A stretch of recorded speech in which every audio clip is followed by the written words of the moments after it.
નમસ્કાર વિદ્યાર્થી મિત્રો, સ્વાગત છે તમારું મારી ચેનલ ધ મેટ્રિક ક્લાસમાં. મિત્રો, આપણે અગાઉ ટેટ મહારથી બેચ માટે પ્લેલિસ્ટ માટે ઘણા એવા ઇમ્પોર્ટન્ટ વિડીયો લઈને આવ્યા છીએ.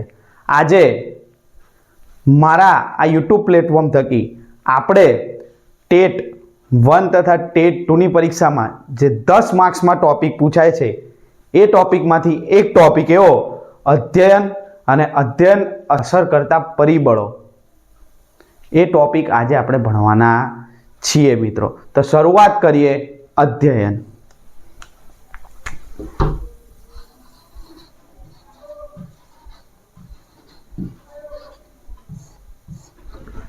મિત્રો, અધ્યયન ટોપિક આપણે ખૂબ જ સરસ અને વિસ્તૃત માહિતી સાથે ભણીશું મિત્રો. અધ્યયન માટે મિત્રો કુલ 2 વિડીયો બનશે મિત્રો, જેનો પહેલો ભાગ આજે આપણે શરૂઆત કરીએ અધ્યયન, જેમાં અધ્યયનની સંકલ્પના, અધ્યયનની વ્યાખ્યાઓ અને અધ્યયન પર અસર કરતા પરિબળો, આ ઉપરાંત અધ્યયનના અમુક સિદ્ધાંતો છે જે મોસ્ટ આઈએમપી છે કે કયા મનોવૈજ્ઞાનિકે કયો સિદ્ધાંત આપ્યો છે એ બધું જ આપણે જોઈશું. પણ એ સિદ્ધાંતો છે એની ડિટેલ એટલે કે એની વિસ્તૃત માહિતી આપણે પાર્ટ બીમાં જોઈશું. તો આજના વિડીયોમાં ફક્ત આપણે અધ્યયનની સંકલ્પના, અધ્યયનની વ્યાખ્યાઓ અને અધ્યયન પર અસર કરતા પરિબળો જોવાના છીએ મિત્રો. તો ચાલો શરૂઆત કરીએ અધ્યયન. તો મિત્રો, અધ્યયન એટલે લર્નિંગ. અધ્યયનનો અંગ્રેજી મતલબ શું થાય છે? લર્નિંગ મિત્રો. લર્નિંગ એટલે શીખવું મિત્રો. શું થાય છે? લર્નિંગ એટલે શીખવું. મનુષ્ય જન્મથી લઈ અને જેમ જેમ વૃદ્ધિ પામે છે તેમ તે ઘણી બધી બાબતો શીખે છે. જેમ કે વિચાર કરવું, કઈ રીતે વર્તન કરવું, એનો સ્વભાવ કઈ રીતે હોય છે, આ બધામાં પરિવર્તન આવે છે. અને આ બધું પરિવર્તન શેના લીધે આવે છે? શીખવાને લીધે. શેના લીધે મિત્રો? શીખવાને લીધે. અને આ શીખવું એને મનોવિજ્ઞાનની ભાષામાં શું કહે છે? અધ્યયન કહે છે મિત્રો.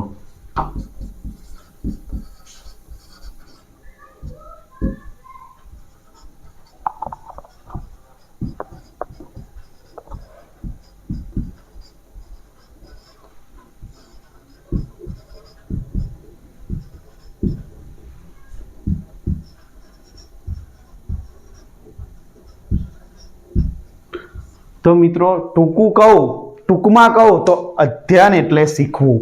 એમાં દરેક વસ્તુ આવી જાય. અધ્યયનમાં અત્યાર સુધી તમે વર્તન કર્યું એ, તમે કઈ રીતે રહેણીકરણી કરી એ, તમારો સ્વભાવ કેવો છે, તમારા વર્તનમાં કેવું પરિવર્તન આવે છે, આ બધું જ શેમાં આવી જાય છે? શીખવામાં. અને શીખવું એટલે અધ્યયન મિત્રો.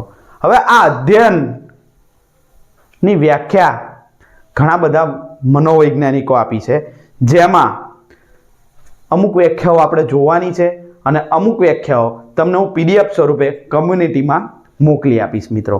તો સૌપ્રથમ 1 થી 2 વ્યાખ્યા જોઈ લે મિત્રો અને પછી આગળ નીકળીએ. તો વ્યાખ્યા શીખતા પહેલા અધ્યયનની સંકલ્પના જોઈએ. સંકલ્પના એટલે અધ્યયન એટલે શું? તો અધ્યયન એટલે શું આટલું તો આપણે શીખ્યા, પણ અધ્યયન એટલે મિત્રો આજીવન ચાલતી પ્રક્રિયા છે. કેવી છે?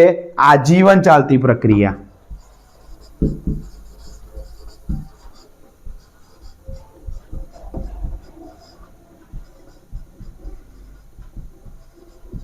અધ્યયન કેવી પ્રક્રિયા છે મિત્રો? આજીવન ચાલતી પ્રક્રિયા છે મિત્રો. પ્રેરણા માટે અધ્યયન આવશ્યક છે. શેના માટે?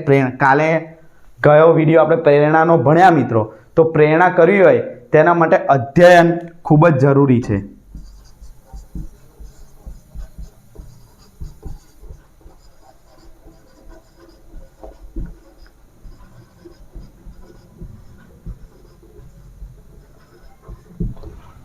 અધ્યયન દ્વારા અધ્યતા એટલે જે શીખે છે તે.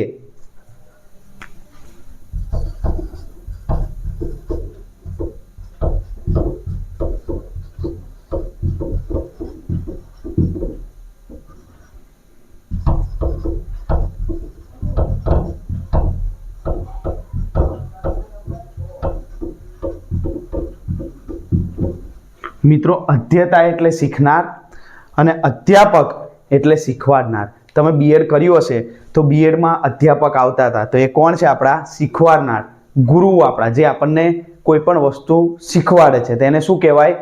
અધ્યાપક કહેવાય. તો મિત્રો અધ્યયન દ્વારા મિત્રો અધ્યતામાં પરિવર્તન આવે છે. શું આવે છે મિત્રો? અધ્યયન દ્વારા અધ્યતામાં શું થાય છે? પરિવર્તન આવે છે.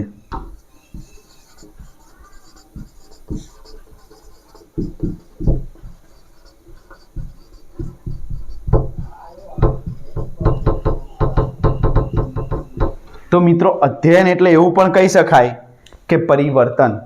અધ્યયન એટલે એવું પણ કહી શકાય કે પ્રેરણા માટે આવશ્યક છે. અધ્યયન એ આજીવન ચાલતી પણ પ્રક્રિયા કહી શકાય. તો આવી ઘણી બધી બાબતો છે અધ્યયનને સંલગ્ન છે મિત્રો. અમુક વસ્તુ એવી હોય છે જે આપણે નાનપણમાં નથી શીખ્યા હોતા, પણ જેમ જેમ સમય થાય તેમ તેમ શીખી શકીએ છીએ. પરિસ્થિતિને કઈ રીતે ટેકલ કરવી, પરિસ્થિતિને કઈ રીતે હેન્ડલ કરવી, કઈ પરિસ્થિતિમાં કેવું વર્તન કરવું, આ બધું જ શેના દ્વારા મિત્રો આપણને ખ્યાલ આવે છે? અધ્યયન દ્વારા. સ્વીટ એન્ડ શોર્ટમાં કહું મિત્રો તો અધ્યયન એટલે શું મિત્રો? અધ્યયન એ આજીવન ચાલતી પ્રક્રિયા છે મિત્રો, જેમાં આપણે રોજમાં રોજ કંઈક ને કંઈક નવું શીખતા રહીએ છીએ મિત્રો. અને અધ્યયન એ આપણને પર્યાવરણ સાથે સહાનુકૂલન બાંધવામાં મદદ કરે છે મિત્રો. આપણી વૃદ્ધિ, આપણી ઉંમર, આપણે કોઈ અકસ્માત થાય છે, આ બધું એ અધ્યયન સાથે સંબંધિત હોતું નથી મિત્રો. હવે વાત કરીએ અધ્યયનની લાક્ષણિકતાની. તો મિત્રો અધ્યયન એ બુદ્ધિ સાથે જોડાયેલું છે. શેના સાથે જોડાયેલું છે? અધ્યયન એ બુદ્ધિ સાથે જોડાયેલું છે. અધ્યયન બીજા સાથે સહાનુકૂલન બાંધવા માટે મદદ કરે છે મિત્રો. અધ્યયનથી અધ્યતા સક્રિય બને છે. કેવો બને છે? અધ્યયનથી અધ્યતા કેવો બને છે મિત્રો? સક્રિય બને છે. તો આ હતી અધ્યયનની સંકલ્પના મિત્રો. શું હતું? આ હતી અધ્યયનની સંકલ્પના, જેમાંથી બહુ ખાસ આ જેવું બોલ્યું એ બધું યાદ રાખવાની કંઈ જરૂર નથી. મારે તમને ખાલી એટલું સમજાવું હતું કે અધ્યયન એટલે શું. તો અધ્યયન એ આજીવન ચાલતી પ્રક્રિયા છે. અધ્યયન એટલે ટૂંકમાં મિત્રો અધ્યયન એટલે લર્નિંગ, અને લર્નિંગ એટલે શીખવું, શીખવું એટલે અધ્યયન. મનોવિજ્ઞાનની ભાષામાં શીખવાને શું કહેવાય છે? અધ્યયન. આ બે શબ્દો આપણા માટે ઇમ્પોર્ટન્ટ છે કે અધ્યતા એટલે શીખનાર અને અધ્યાપક એટલે શીખવાડનાર મિત્રો. બરોબર. આ સિવાય બીજું કંઈ એટલું ઇમ્પોર્ટન્ટ નથી સંકલ્પનામાં. પણ હવે આગળ વાત કરીએ તો અધ્યયન પર અસર કરતા પરિબળો. આ ખૂબ જ આઈએમપી વસ્તુ છે. પરીક્ષા માટે આપણે ટેટ 1, ટેટ 2 ભાવિ શિક્ષક બનવું હોય તો આ પરિબળો જે અધ્યયનના છે એ ખૂબ જ ઇમ્પોર્ટન્ટ છે. તો શરૂઆત કરીએ અધ્યયન પર અસર કરતા પરિબળોની મિત્રો.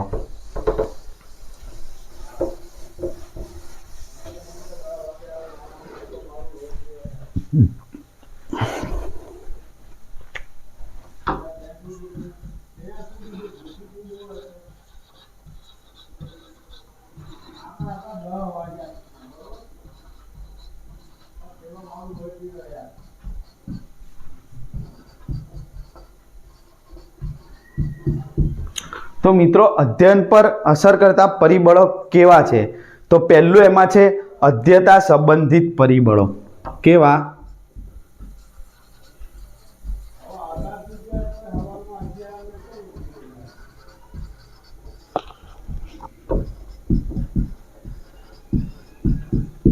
અધ્યતા સંબંધિત પરિબળો. અધ્યતા એટલે જે શીખનાર છે, બરોબર મિત્રો, શિષ્ય, વિદ્યાર્થી, એને સંબંધિત પરિબળો. તો એને સંબંધિત પરિબળો કેવા છે? એક તો ઉંમર. પહેલી વાત કરીએ ઉંમર. હવે હું તમને એવું કહું, પહેલા આપણે બધા પરિબળો જોઈ લઈએ કે અધ્યતા પર સંબંધિત પરિબળો કયા કયા છે. તો પહેલું છે ઉંમર, બુદ્ધિ, બરોબર મિત્રો, રસ, વલણ,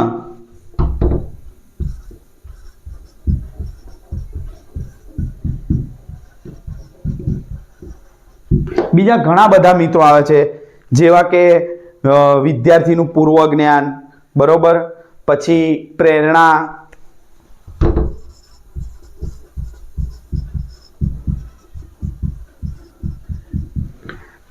તો આ મિત્રો હતા અધ્યતા સંબંધિત પરિબળો. કયા કયા ઉંમર, રસ, વલણ, વૃદ્ધિ, પૂર્વજ્ઞાન અને પ્રેરણા. તો મિત્રો આ કઈ રીતે અસર કરે છે? હવે એક ઉદાહરણ દ્વારા સમજાવું મિત્રો તમને કે કોઈ વિદ્યાર્થી નાનું છે, જેમ કે ધોરણ 5માં ભણે છે અને એ વિદ્યાર્થીને તમે 11-12 સાયન્સનું ભણાવો તો એ વિદ્યાર્થીને ખબર પડશે નહીં.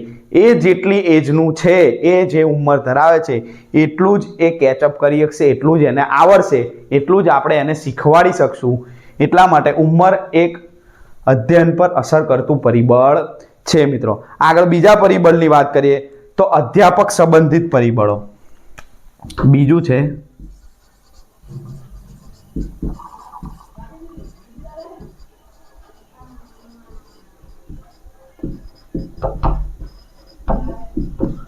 બહુ કંઈ ડીપમાં યાદ રાખવાની જરૂર નથી મિત્રો. તમને પરીક્ષામાં એવું પૂછાય ઉંમર એ શેની પર અસર કરતું પરિબળ છે? તો અધ્યયતા સંબંધિત પરિબળ છે મિત્રો. આટલું યાદ રાખવાનું છે, બરોબર.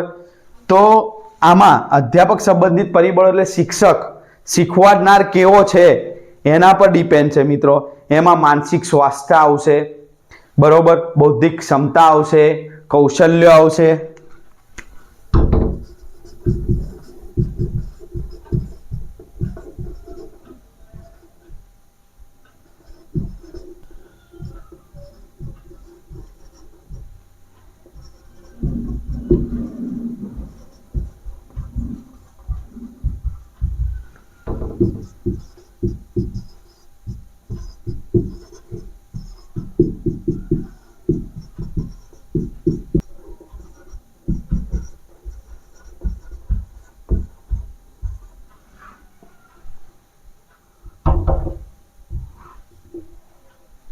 તો મિત્રો આ પરિબળો એ શેમાં આવશે? અધ્યાપક સંબંધિત પરિબળોમાં. કયા કયા? માનસિક સ્વાસ્થ્ય, બૌદ્ધિક ક્ષમતા, શિક્ષકના કૌશલ્યો અને તેનો વર્ગ વ્યવહાર. મિત્રો વિદ્યાર્થીઓ સાથે શિક્ષક કેવો વ્યવહાર કરે છે, બરોબર, વિદ્યાર્થી સાથે એની બૌદ્ધિક ક્ષમતા કેવી છે, વિદ્યાર્થીઓને કેટલું એ આપી શકે છે, સામે વિદ્યાર્થીઓને બોલેલું કેટલું ગ્રહણ કરી શકે છે, એના કૌશલ્યો કયા કયા છે શિક્ષકના એટલે કે અધ્યાપકના. જેમ કે પૂર્વજ્ઞાન દ્વારા એને માહિતી આપે છે. કોઈ કવિતા છે તો એ કવિતા ગાઈને સંભળાવો તો વિદ્યાર્થીઓને વધારે યાદ રહે. તમે કવિતા ડાયરેક્ટ બોલી જાઓ એના કરતાં એ જ કવિતા ગાઈને સંભળાવો તો વિદ્યાર્થીને આનંદ આવે, એનું ધ્યાન કેન્દ્રીકરણ થતું રહે મિત્રો. એટલા માટે આ શિક્ષકના કૌશલ્યો, વર્ગ વ્યવહાર, બૌદ્ધિક ક્ષમતા, માનસિક ક્ષમતા એ બધું શેમાં સમાવેશ થાય છે? આ પરિબળમાં સમાવેશ થાય છે મિત્રો, બરોબર. શિક્ષણ સંબંધિત પરિબળો. આગળ ત્રીજું અને છેલ્લું છે શિક્ષણ સંબંધિત પરિબળો.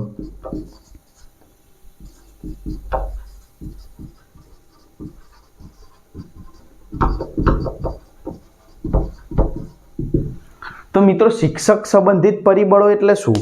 તો શિક્ષક સંબંધિત પરિબળો એટલે શિક્ષક કોઈ વાર મુહાવરા કરાવે છે, પૂર્વજ્ઞાન દ્વારા માહિતી આપે છે, મૂલ્યાંકન લે છે વિદ્યાર્થીનું, બરોબર મિત્રો, અધ્યયતાની સાથે મિત્રતા કરીને શિક્ષણ આપે છે. તો આ બધાનો સમાવેશ શેમાં થાય છે? શિક્ષણ સંબંધિત પરિબળો. શું શું આવશે જેમાં? મૂલ્યાંકન, મહાવરા, પૂર્વજ્ઞાન, વર્ગખંડ, અધ્યાપન, કાર્ય. આ બધાનો સમાવેશ શેમાં થાય છે મિત્રો? તો શિક્ષણ સંબંધિત પરિબળમાં થાય છે. તો આ મુખ્ય 3 પરિબળો હતા મિત્રો, જે આપણે ખાલી એના નામ યાદ રાખવાના છે કે અધ્યયન પર અસર કરતા આ 3 પરિબળો છે અને જેમાં આ બધાનો સમાવેશ થાય છે મિત્રો. આગળ વાત કરીએ તો અધ્યાપન પદ્ધતિ. તો અધ્યાપન પદ્ધતિ મિત્રો ઘણા બધા મનોવૈજ્ઞાનિકે આપી. અધ્યાપન પદ્ધતિ મિત્રો ઘણા બધા વૈજ્ઞાનિકોએ આપી, જેમાં વૈજ્ઞાનિકો વિશે આપણે સમજવાનું છે મિત્રો. એ પહેલા આપણે વ્યાખ્યાની વાત કરીએ. વ્યાખ્યા રહી ગઈ ને વચ્ચે, વ્યાખ્યા આપણી રહી ગઈ. એકાદ વ્યાખ્યા જોઈ લે મિત્રો. અધ્યયનની વ્યાખ્યા કે કોણે અને કયા મનોવૈજ્ઞાનિકે અધ્યયનની વ્યાખ્યા આપી છે મિત્રો. તો ચાલો મિત્રો, અધ્યયનમાં વર્તનમાં ક્રિયાશીલ પરિવર્તન એટલે અધ્યયન. આ એક વ્યાખ્યા છે જે આઈએમપી વ્યાખ્યા છે અને આ વ્યાખ્યા આપી છે સ્કિનર નામના વૈજ્ઞાનિકે. કોણે આપી છે? સ્કિનર નામના વૈજ્ઞાનિકે મિત્રો. તો વર્તનમાં ક્રિયાશીલ પરિવર્તન એટલે અધ્યયન. આ એટલા માટે હું વ્યાખ્યા આઈએમપી કહું છું કેમ કે અધ્યયનના જે સિદ્ધાંતો છે મિત્રો એ 7 થી 8 વૈજ્ઞાનિકોએ અધ્યયન ઉપર પ્રયોગો કર્યા છે. બરોબર, જેમ કે તમે ભણ્યા હશો કે તમે સાંભળ્યું હશે, સ્કિનરે કબૂતર ઉપર પ્રયોગ કર્યો. બરોબર મિત્રો, પાવલોએ કૂતરા ઉપર પ્રયોગ કર્યો. બરોબર મિત્રો, તો આ જે પ્રયોગ છે, બરોબર મિત્રો, આ પ્રયોગમાં એક હિસ્સેદાર હતો સ્કિનર. એ પ્રયોગ બધા થયા હતા અધ્યયન ઉપર, અધ્યયન માટે થયા હતા. બરોબર, તો આ સ્કિનરે એક પ્રયોગ કરેલો છે અને સ્કિનરે જ વ્યાખ્યા આપી છે. આ વ્યાખ્યા, તો આ વ્યાખ્યા આઈએમપી હોઈ શકે આપણા માટે, કે પરીક્ષામાં પૂછાઈ શકે કે વર્તનમાં ક્રિયાશીલ પરિવર્તન એટલે અધ્યયન. નીચેમાંની આ વ્યાખ્યા નીચેનામાંથી કયા મનોવૈજ્ઞાનિકે આપી? 4 થી 5 4 નામ આપ્યા હોય આપણને, જેમાં એક નામ આપણે શું ટીક કરવાનું છે? સ્કિનર, અને બેઠો 1 માર્ક્સ લઈને આવવાનું છે મિત્રો.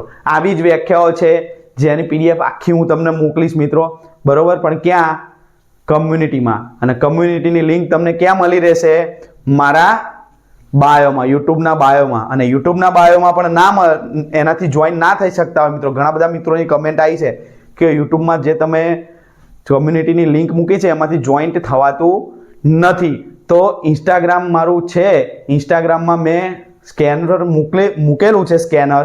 એ સ્કેનરમાંથી પણ તમે જોઈન થઈ શકો છો મિત્રો. એ સ્કેનર પર જશો અથવા તો લિંક પર જશો તમે, એટલે તમારું ગૂગલ ક્રોમ કે ગૂગલ ખુલશે, એમાં જોઈન લખેલું આવશે, વોટ્સઅપ જોઈન. એમાં જોઈન કરશો એટલે સીધા તમે કમ્યુનિટીમાં જોઈન થઈ શકશો. અને ત્યાં તમને આખા ટોપિકની પીડીએફ બીજે દિવસે એ જ દિવસે રાત્રે 9 વાગ્યાની આસપાસ તમને મળી રહેશે. અને આ ઉપરાંત અપડેટ માહિતી, TET 1, TET 2, TAT S, TAT એચએસની અને તમારી વાંચનને લગતી પીડીએફ જો તમારે જરૂર પડતી હશે એ બધી પીડીએફ પણ ત્યાં પ્રોવાઈડ કરીશું મિત્રો. તો ચાલો આગળ જોઈએ અધ્યયનના સિદ્ધાંતો. તો અધ્યયનના સિદ્ધાંતો, એમાં ઘણા બધા વૈજ્ઞાનિકોએ અધ્યયનના સિદ્ધાંતો માટેના પ્રયોગો કર્યા છે.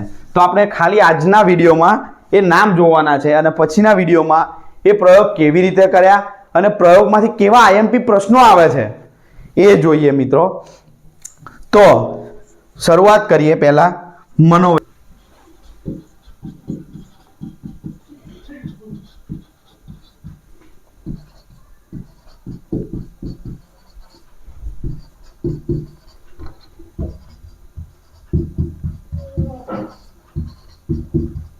ચાલો મિત્રો, તો મનોવૈજ્ઞાનિક, પ્રયોગનું નામ અને પ્રયોગનું પાત્ર. તો પહેલા છે સિગમન્ડ ફ્રોઈડ. કોણ છે? Doctor Sigmund Freud. બરોબર, બધા જ વૈજ્ઞાનિક આગળ શીખીશું મિત્રો. અત્યારે પહેલા એ શીખી લઈએ કે કયા વૈજ્ઞાનિકે કયો પ્રયોગ કર્યો અને કોના ઉપર કર્યો. તો એને પ્રયોગ કર્યો પ્રેમ અને હૂંફનો.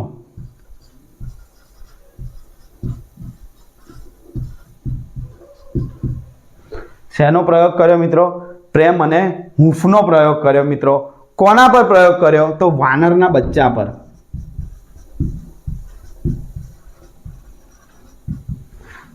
બરોબર મિત્રો. પછી આગળ વાત કરીએ તો બીજો વૈજ્ઞાનિક છે આલ્બર્ટ બાંદુરા.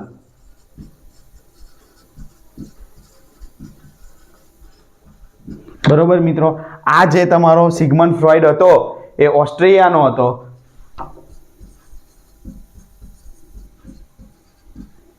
અને આ છે કેનેડાનો.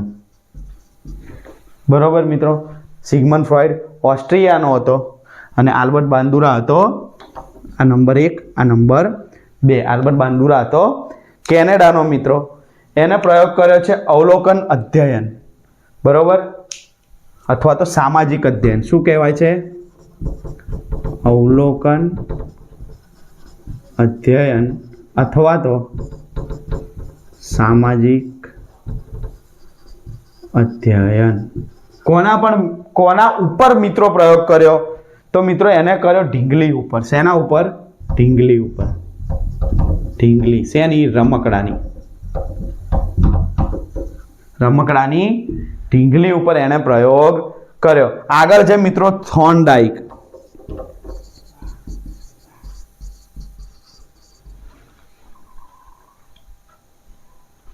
એને પ્રયોગ કર્યો પ્રયત્ન અને ભૂલ.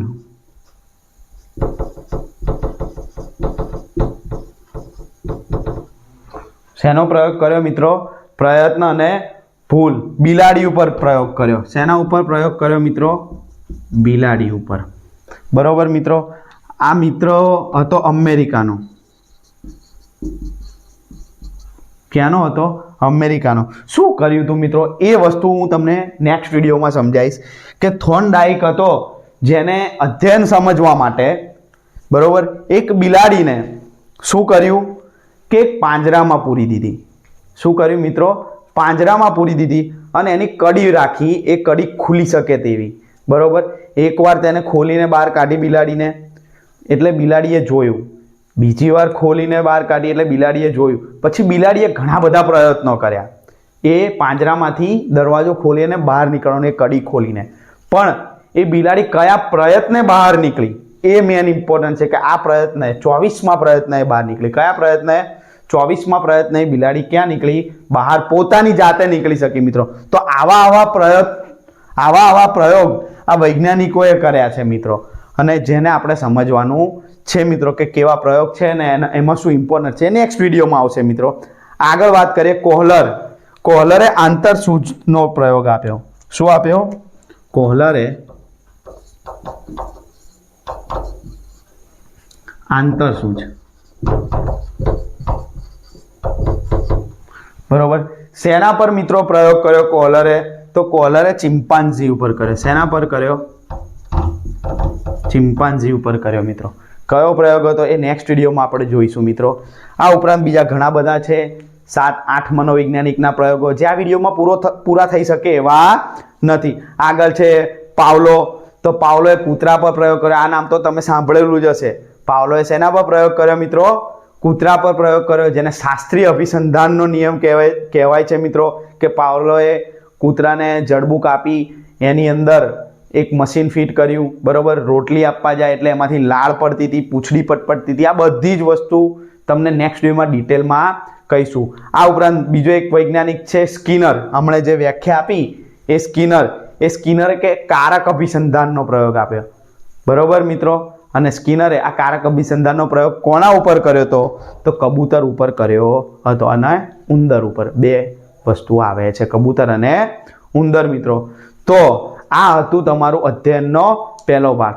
બીજો ભાગ જોવા માટે થોડોક તમારે રાહ જોવી પડશે મિત્રો. બરોબર.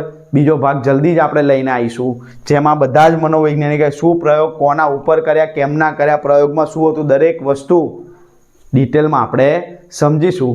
બરોબર મિત્રો.